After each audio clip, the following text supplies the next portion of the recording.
Meantime, back here in West Michigan, one lawmaker is so fed up with the long lines that we saw at some polls last night in Grand Rapids that he's ready to take action and ask for early voting to come here to Michigan. 24-hour News 8's Ryan Takeo talked with State Rep Brandon Dillon tonight about this.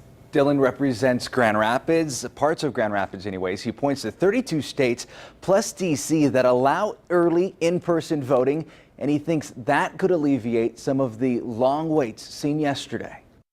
This is the most sophisticated democracy in the world. If we can't figure out a way to get people through a voting line in less than 4 hours, we got something wrong. What went wrong yesterday rubbed State Rep Brandon Dillon the wrong way. It was extremely long and frustrating for the people that were standing in line there. I wanted you to take a look at how many people there are. He saw the lines we showed live most of yesterday at the Community Revival Center, a southeast Grand Rapids polling place that looked more like a Sunday service than an election line. This current system is not working for thousands upon thousands of residents in Grand Rapids and across the state. We need to find a way to fix it. State Rep Dillon, a Democrat, says his solution is to allow in-person early voting at designated times before the election. He thinks it would cut down on those lines.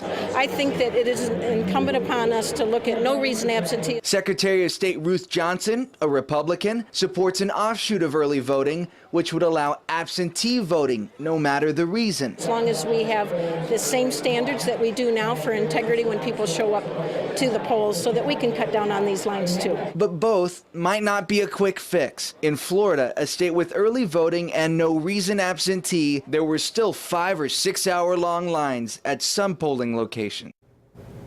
So even though we heard from both sides of the aisle, this is far from a done deal because generally speaking, Republicans are against early voting because Democrats are more likely to use it. And with Republicans controlling the state legislature, any proposed legislation might not go anywhere.